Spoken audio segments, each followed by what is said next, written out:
السلام علیکم ورحمۃ اللہ وبرکاتہ۔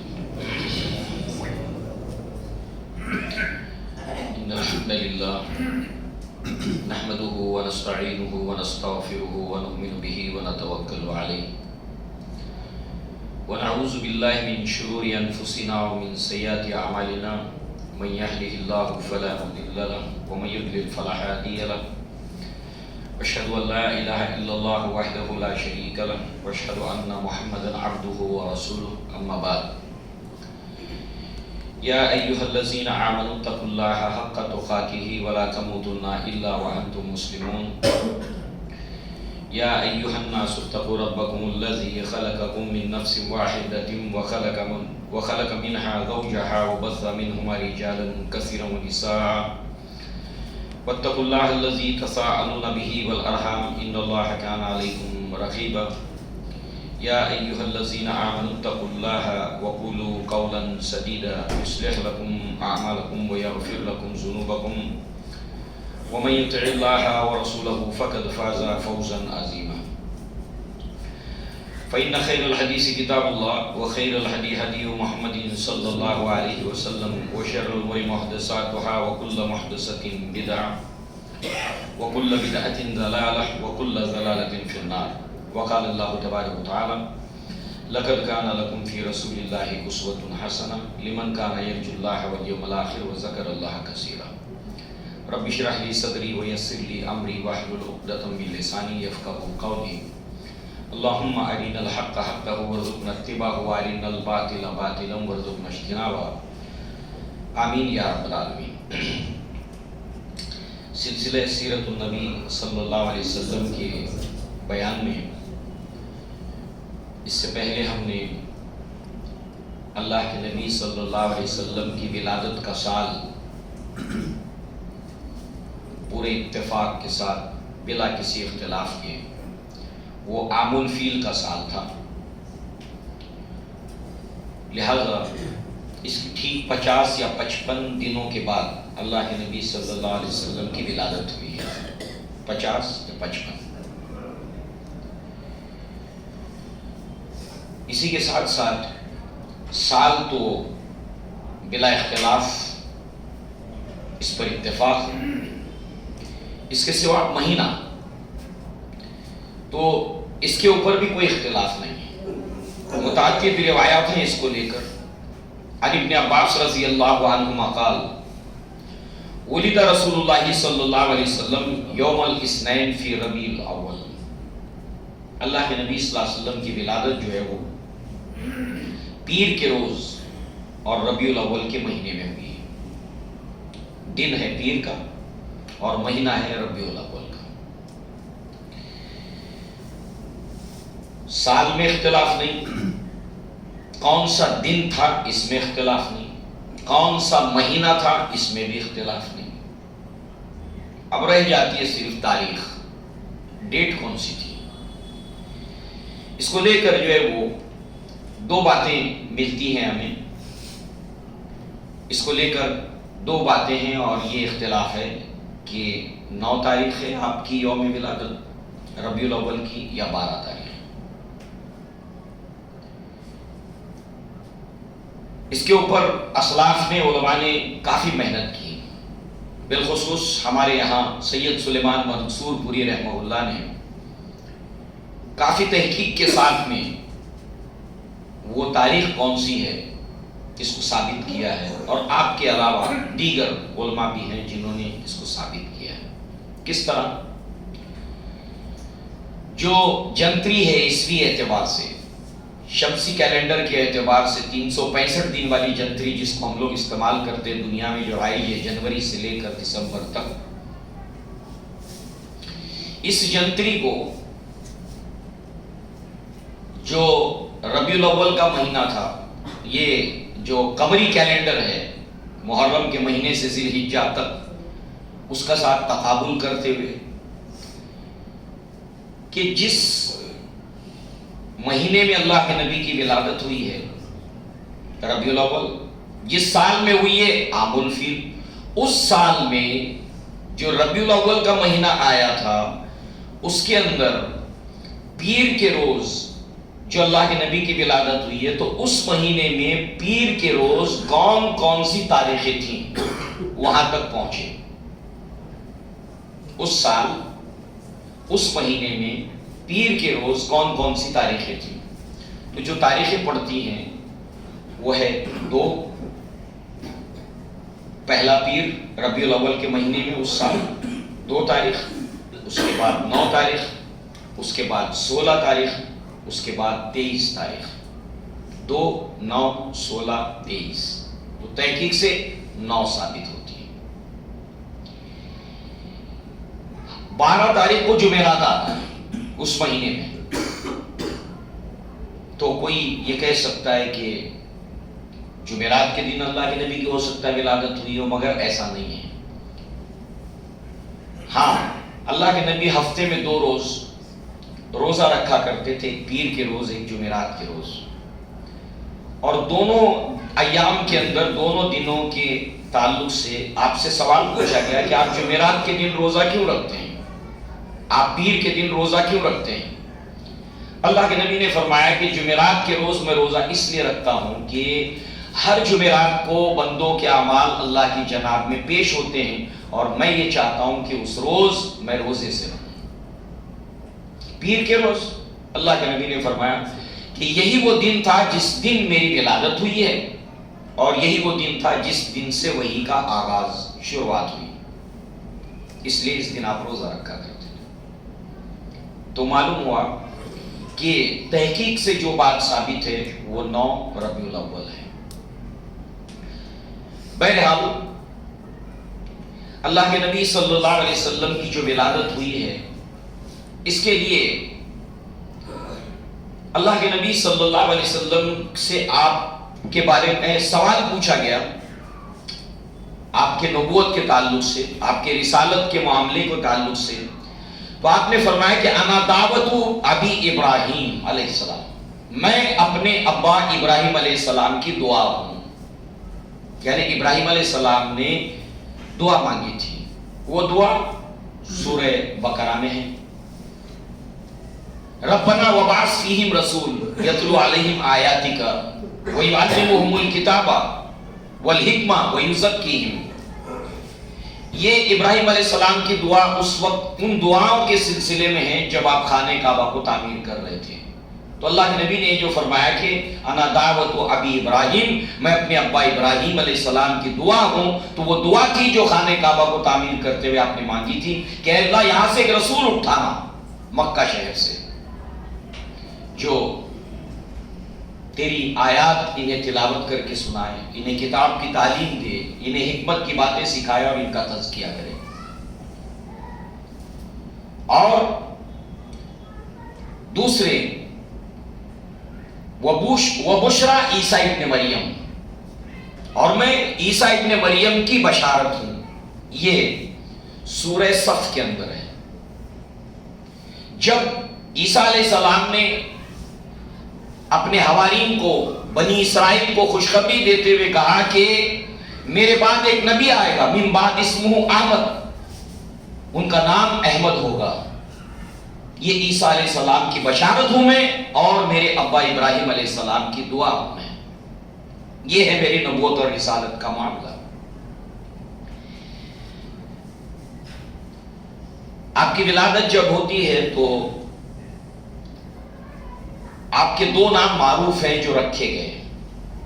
ویسے تو اللہ تعالیٰ نے آپ کو کئی القاب سے پکارا ہے قرآن مجید کے اندر، اس کو ہم دیکھیں گے، مگر جو 2 نام رکھے گئے ان میں ایک نام ہے محمد صلی اللہ علیہ وسلم، اور ایک نام ہے احمد صلی اللہ علیہ وسلم۔ جب آپ کے دادا نے آپ کا یہ نام رکھا محمد، عبد المطلب آپ کے دادا جب نام رکھا یہ، تو اہل عرب نے اس نام کو لے کر جو ہے وہ عبد المطلب سے سوال کیا کہ یہ اپنے روایات سے ہٹ کر یہ جو نام آپ نے رکھا، اس لیے کہ آپ کے نام سے پہلے یہ نام نہیں ملتا ہے، محمد صلی اللہ علیہ وسلم، یہ پہلی بار وہاں رکھا گیا نام تھا۔ اور یہ نام محمد اور احمد صلی اللہ علیہ وسلم، یہ نام پچھلی کتابوں کے اندر اور پچھلے نبیوں نے، رسولوں نے اسی نام کے ساتھ میں بتایا تھا کہ ہمارے بعد جو رسول آئے گا، آخری رسول اور نبی، اس کا یہ نام ہوگا۔ تو یہ اللہ تعالیٰ کی تدبیر کا حصہ تھا کہ آپ نے یہ نام رکھا محمد، اور جب پوچھا گیا تو آپ نے اس کا یہ جواب دیا کہ میں یہ چاہتا ہوں یا میں یہ توقع رکھتا ہوں کہ میرے اس بیٹے کی خوب تعریف کی جائے گی۔ یعنی اس کا لفظی معنی یہی ہے، جس کی خوب تعریف کی گئی۔ اور دنیا کے اندر سب سے زیادہ اگر کسی کی تعریف ہوئی ہے، اللہ کے نبی صلی اللہ علیہ وسلم کے جتنے نام ہیں آپ اس میں بامسمہ ہیں، یعنی جیسا آپ کا نام اور اس کا معنی ہے آپ عین ویسے ہی ہیں۔ دنیا میں سب سے زیادہ تعریف آپ کی گئی، دنیا میں سب سے زیادہ نام رکھا جاتا ہے جو وہ محمد ہے صلی اللہ علیہ وسلم۔ اس مسجد میں اگر آپ دیکھیں تو آپ میں سے ہر ایک کے اپنے نام کے ساتھ، ان کے اپنے نام کے ساتھ محمد ہے۔ ایسے لوگ ہاتھ اونچا کریں، ابھی ہاتھ نیچا نہیں کریں گے آپ لوگ، ہاتھ اوپر بھی رکھیں۔ آپ کے نام کے ساتھ تو ہے، مگر جن کے نام کے ساتھ نہیں ہے، ان کے والد کے نام کے ساتھ میں محمد جڑا ہے، وہ ہاتھ اونچا کریں۔ دیکھیے سب سے زیادہ دنیا میں یہی نام رکھا جاتا ہے۔ وَرَفَعْنَا لَكَ ذِكْرَكَ، کہ نبی ہم آپ کے ذکر کو بلند کریں گے۔ قرآن کی ایک ایک بات سچی ہے، اللہ کے نبی کا ایک ایک فرمان سچا ہے، دین اسلام کے سچا ہونے کی یہ دلیل ہے۔ اسی کے ساتھ ساتھ جو ہے وہ آپ کا جو نام احمد ہے، اس کے معنی آسمان والے آپ کو احمد کے نام سے بھی پکارتے ہیں، آپ کا نام بھی احمد ہے، اور اس کا جو معنی اور مفہوم ہے علماء لغت نے بتایا وہ یہ کہ جس نے اللہ کی سب سے زیادہ تعریف کی۔ آپ سے زیادہ اللہ کی تعریف اس دنیا میں کسی نے نہیں کی، اور آخرت میں تو خاص اللہ کی حمد کا جھنڈا اللہ کے نبی کے ہاتھ میں ہوگا۔ اللہ کے نبی نے فرمایا، اور اس میں کوئی کبریائی اور بڑائی کی بات نہیں ہے، یہ فرض، یہ فضیلت اور شرف اللہ تعالیٰ مجھے عطا کرے گا کہ اس روز اللہ کی حمد کرنے کا شرف اللہ مجھے عطا کرے گا۔ اور جب اللہ کی تعریف، حمد و ثنا اللہ کے نبی بیان کریں گے تو ہر نبی آپ کے اوپر رشک کرے گا کہ یہ فضیلت آپ کو ملی ہے۔ اب اس کے لیے ایک دلیل ہم دیکھتے ہیں، مسلم شریف کے اندر ایک روایت ہے، لہذا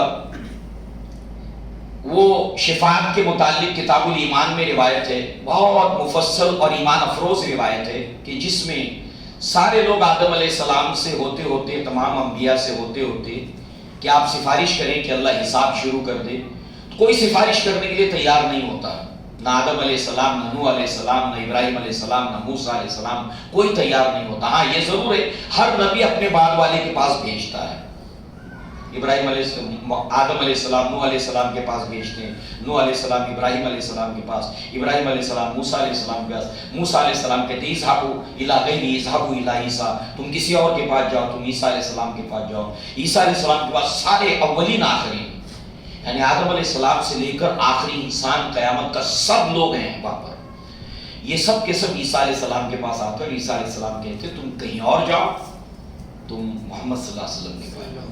تو سارے انسان جن کی طرف اللہ کے نبی آپ سے پہلے جو امتیں تھیں جن کی طرف آپ رسول بنا کر نہیں بھیجے گئے تھے وہ بھی، تو اللہ کے نبی صلی اللہ علیہ وسلم اللہ کے عرش کے نیچے آتے ہیں، سجدہ ریز ہوتے ہیں، اور اس کے بعد اللہ کی حمد و ثنا بیان کرتے ہیں، اور آپ فرماتے ہیں کہ میں سجدے میں گر پڑوں گا، اور اس کے بعد ثم عز وجل ثم یفتح اللہ علی من محامدہ وحسن علیہ، اس کے بعد جب میں سجدے میں گر پڑوں گا تو اللہ تعالیٰ میری زبان کے اوپر جاری کر دے گا اپنی حمد و ثنا، اور ایسی حمد و ثنا آج سے پہلے میں نے اللہ کی کبھی نہیں کی۔ یہ اللہ آپ کو الفاظ سمجھائے گا، جبکہ حقیقت یہ ہے کہ آپ دنیا میں جتنی بھی اللہ تبارک و تعالیٰ کے نبی نے اللہ تعالیٰ کی حمد و ثنا بیان کی ہے، آپ یقین جانیے سارے انٹلیکچوئل مل کر اگر ایسے الفاظ جمع کرنا چاہیں نہیں کر سکتے۔ ایسے بہترین الفاظ کے ساتھ اللہ کے نبی نے تعریف کیے۔ تو فرمایا کہ میں نے اس سے پہلے کبھی اللہ کی ایسی تعریف نہیں کی، ایسے کلمات اللہ تعالیٰ میری زبان پر جاری کر دے گا، میں اللہ کی حمد بیان کروں گا۔ تو احمد وہ جس نے اللہ کی سب سے زیادہ تعریف کی ہو، اللہ کی سب سے بہتر تعریف کی ہو، وہ احمد، اور جس کی سب نے سب سے زیادہ تعریف کی ہو وہ محمد صلی اللہ علیہ وسلم۔ یہ شان ہے محمد رسول اللہ صلی اللہ علیہ وسلم کی۔ بہرحال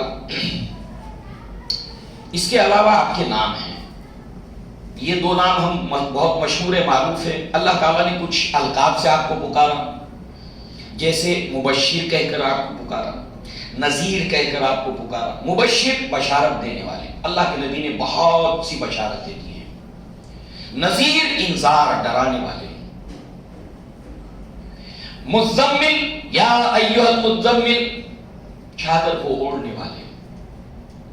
جب اللہ کے نبی صلی اللہ علیہ وسلم کے اوپر وحی کا سلسلہ شروع ہوا تو آپ گھر آتے ہیں اور اپنی بیوی خدیجہ رضی اللہ عنہا سے کہتے ہیں زملونی زملونی، مجھے چادر اڑاؤ، مجھے چادر اڑاؤ۔ پہلا تجربہ تھا، آپ خوف زدہ تھے۔ اللہ نے فرمایا اے چادر کو اوڑھنے والے اٹھیے۔ یا ایھا المدثر، اللہ تعالیٰ نے اس لقب سے آپ کو پکارا۔ آپ غار حرا سے لوٹتے اپنی بیوی خدیجہ سے کہتے ہیں دثرونی دثرونی، مجھے چادر اڑاؤ، مجھے چادر اڑاؤ۔ یا ایھا المدثر، اے لحاف اور چادر کو اوڑھنے والے اٹھیے۔ شاہد کہہ کر اللہ نے آپ کو پکارا۔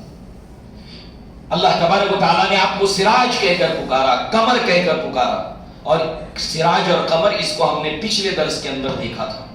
آفتاب آمد، دلیل آفتاب، آپ کا یوم سال ہو ولادت کا، یا مہینہ ہو یا دن ہو، ہر چیز بالکل روشنی کے اندر ہے۔ ایسی روشنی میں کسی نبی کی زندگی نہیں، کسی نبی کی زندگی نہیں، کسی نبی کی زندگی نہیں۔ وجہ کیا ہے؟ کیونکہ آپ کے اوپر نبوت اور رسالت کا خاتمہ ہو گیا قیامت تک۔ ورنہ دیکھیے نا، اللہ کے نبی اور عیسیٰ علیہ السلام کے درمیان صرف 610 سال کا فاصلہ ہے۔ 600 سال ہیں اوپر اور کچھ سال، مگر 600 سال میں عیسائیوں نے کیا بنا دیا عیسیٰ علیہ السلام کو؟ ان کی حقیقی زندگی کیسے کھو گئی خرافات کے اندر، جھوٹ کے اندر، شرک کے اندر، ان کی اصل زندگی ختم ہو گئی، ریکارڈ کے اوپر نہیں رہی۔ مگر اللہ کے نبی کا ایک ایک دن کا ریکارڈ، ایک ایک چیز آپ کی ڈاکومنٹڈ ہے۔ ہم کہیں تو خیر، ہم تو ہے مسلمان، ہمارا ایمان بھی ہے، کچھ بات سمجھ میں آئے یا نہ آئے، مگر مزہ تو تب ہے جب جادو سر چڑھ کر بولے، جس کی شہادت دشمن دینے لگے۔ عربی زبان کا مقولہ الفضل ما شہدت بہ الاعداء، فضیلت تو وہ ہے کہ دشمن بھی پکار اٹھے کہ ہاں بات تو ہے، وہ فضیلت ہے، فضیلت اس کو ہے۔ تو انسائکلوپیڈیا بریٹانیکا کہتی ہے پروفٹ محمد صلی اللہ علیہ وسلم is the only prophet whose living with everything is documented۔ محمد صلی اللہ علیہ وسلم اکیلے ایسے رسول ہیں کہ جن کی زندگی کا ریکارڈ دستاویزی صورت کے اندر موجود ہے۔ گویا کہ اللہ تبارک و تعالیٰ نے قرآن مجید میں آپ کو مختلف القاب سے پکارا۔ اس کے علاوہ اللہ کے نبی نے فرمایا، مسلم شریف کی یہ روایت ہے، اس میں اللہ کے نبی نے فرمایا، جبیر ابن مطعم رضی اللہ عنہ فرماتے ہیں کہ نبی صلی اللہ علیہ وسلم قال، اللہ کے نبی صلی اللہ علیہ وسلم نے فرمایا انا محمد صلی اللہ علیہ وسلم، میں محمد ہوں، وانا احمد، میں احمد ہوں، میرا نام احمد ہے، وانا الماہی الذی یمحا بی الکفر۔ محمد احمد کا معنی تو ہم نے دیکھ لیا، یہاں پر بات یاد رکھنے کی کون سی ہے؟ جتنے آپ کے نام ہیں، القاب ہیں، آپ ایسے ہیں، ایسے ہی ہیں آپ۔ میرا نام الماہی ہے، ماہی کے معنی ہوتے ہیں مٹانا، مٹانے والا۔ سورہ رات میں ہے یمحو اللہ ما یشاء ویثبت وعندہ ام الکتاب، اللہ جس چیز کو چاہتا ہے مٹاتا ہے، جس چیز کو چاہتا ہے باقی رکھتا ہے، اس کے پاس ام الکتاب ہے۔ الماحی مٹانے والا، کیا مٹانے والا؟ یمحو اللہ بی الکفر، اللہ کفر کو میرے ذریعے سے مٹا کر رکھ دے گا۔ جب مکہ فتح ہو گیا، اللہ کے نبی نے اپنی کمان کو ایک ایک بت کو گرایا، ایک ایک بت کو گرایا، اور آپ کہتے جاتے تھے جاء الحق وزهق الباطل ان الباطل کان زہوقا۔ سارے بتوں کو گرا دیا، سارے بتوں سے پورے جزیرہ نماء عرب کو پاک اور صاف کر دیا۔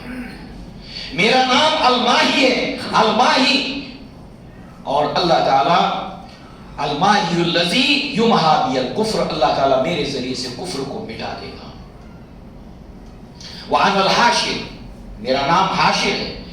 وَأَنَا الْحَاشِرُ الَّذِي يُحْشَرُ النَّاسَ، جب حشر برپا ہوگا سب سے پہلے، اللہ کے نبی نے دوسری جگہ پر ایک حدیث کی تشریح دوسری حدیث کرتی ہے، سب سے پہلے میری قبر پھٹے گی، اللہ سب سے پہلے مجھے اٹھائے گا، تو میں دیکھوں گا کہ فرشتے اللہ کا عرش تھامے ہوئے ہیں، اور اللہ ہی بہتر جانتا ہے کب سے تھامے، سب سے پہلے مجھے اٹھایا جائے گا، اور پھر میرے بعد سب کو۔ یہ حاشر آپ کا نام ہے۔ اس کے بعد وَأَنَا الْعَاقِبُ، میرا نام عاقب ہے۔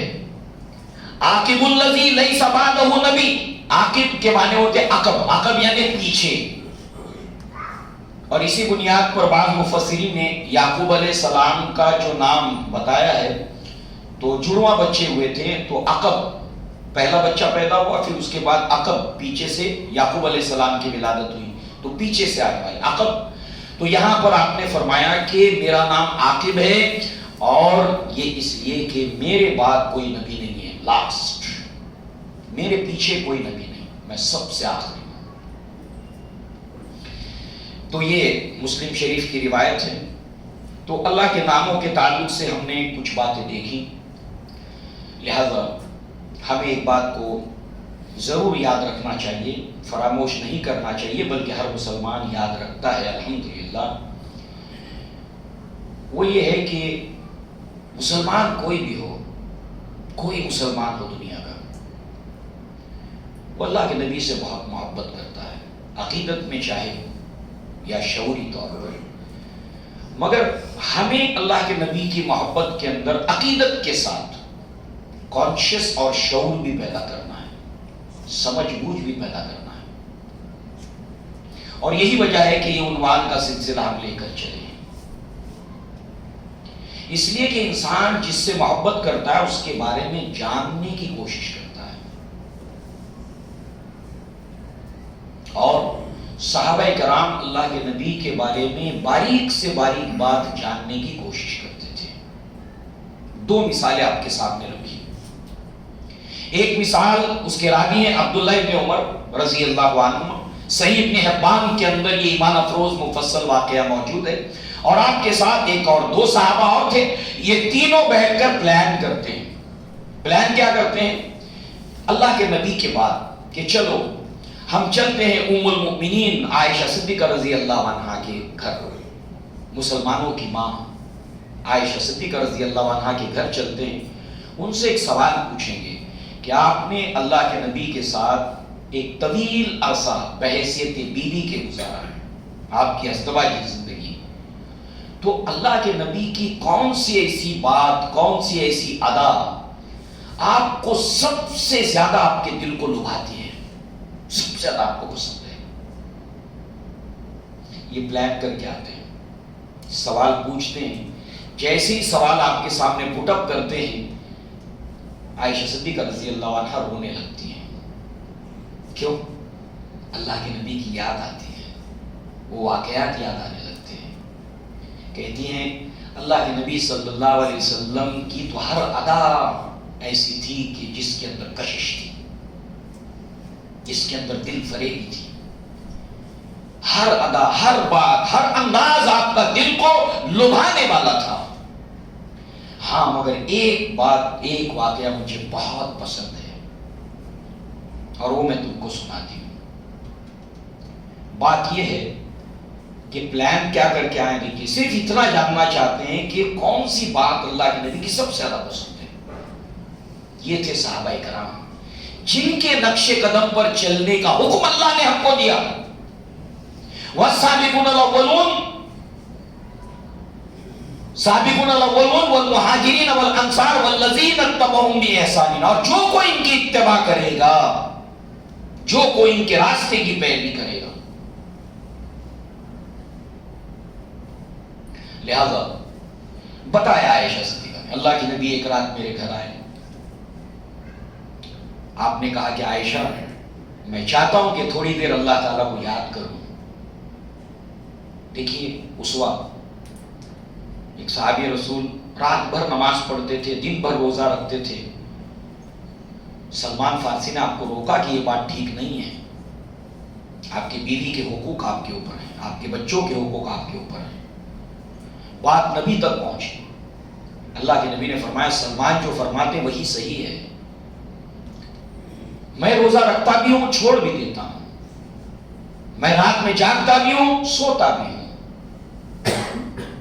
لہذا جو ہے وہ فرض نمازوں کے بعد، فرض روزوں کے بعد نوافل کے اندر جیسے ایک بیوی کے لیے یہ ضروری ہے کہ اگر وہ نفل روزہ رکھ رہی ہے تو اپنے شوہر کی اجازت سے، کیونکہ شوہر کا حق ہے، ایسے ہی یہاں پر بیوی کا بھی حق ہے۔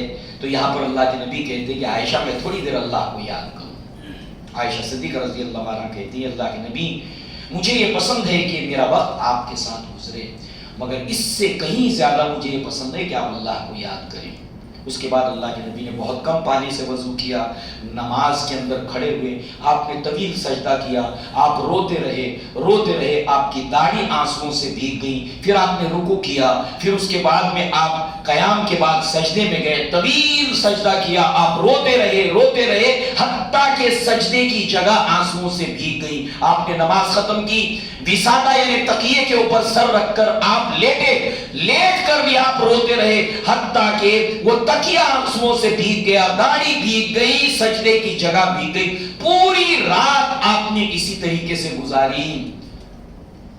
بلال صبح میں آئے اور کہتے ہیں اللہ کے نبی آپ اتنی مشقت کیوں اٹھاتے ہیں؟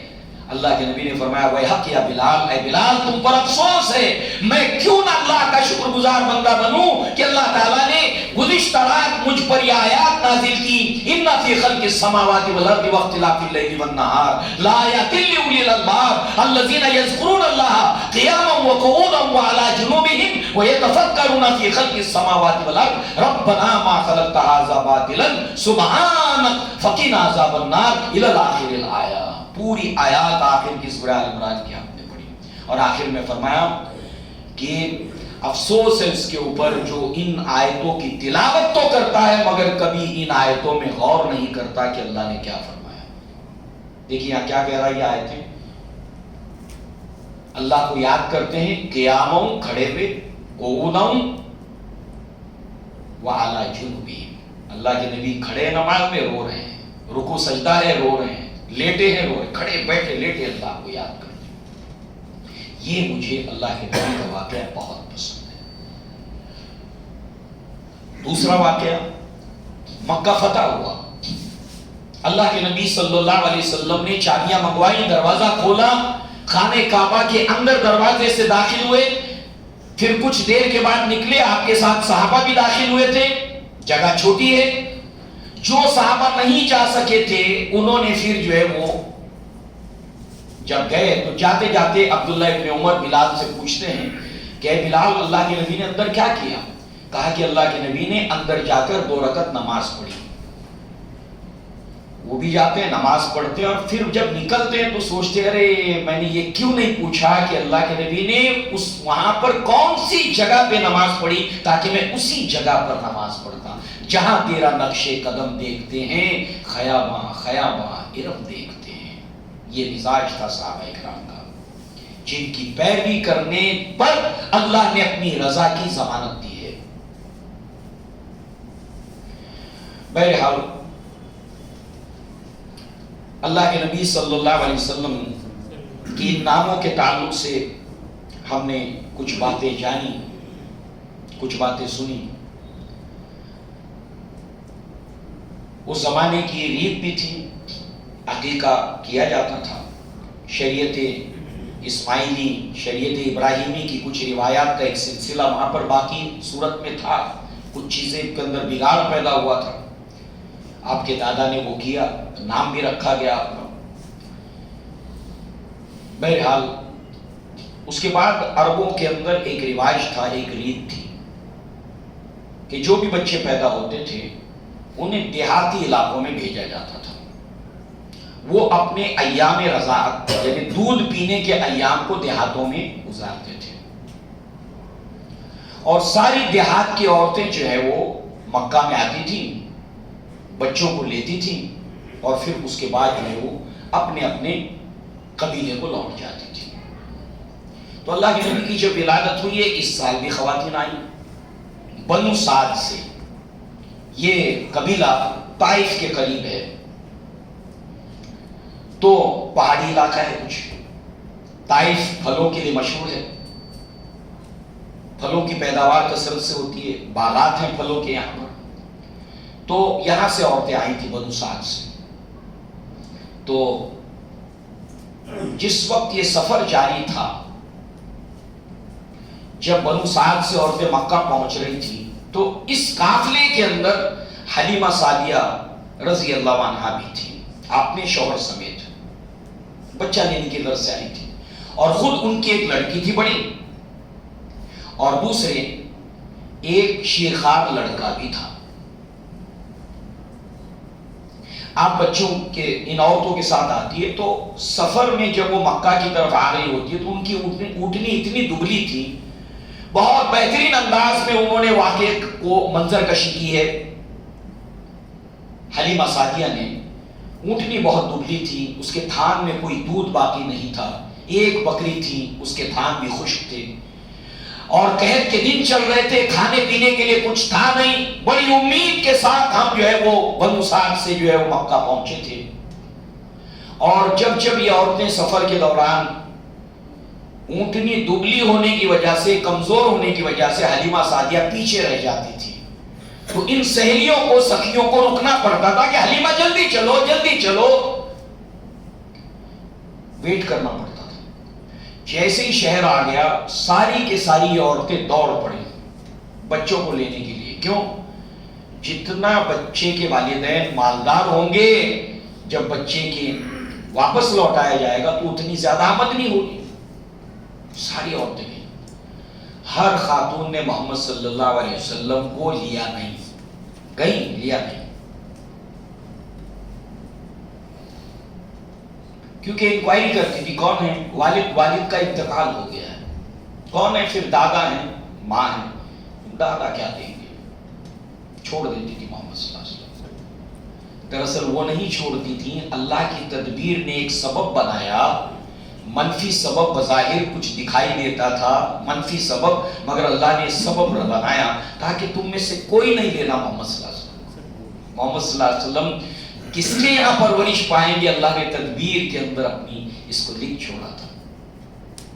حلیمہ سعدیہ پیچھے رہ گئی، سب سے آخر میں اپنے آتی ہیں، محمد صلی اللہ علیہ وسلم کو دیکھتی ہیں، شوہر سے مشورہ کرتی ہیں، محمد صلی اللہ علیہ وسلم کو آپ لیتی ہیں اور لے کر بنو سعد لوٹ جاتی۔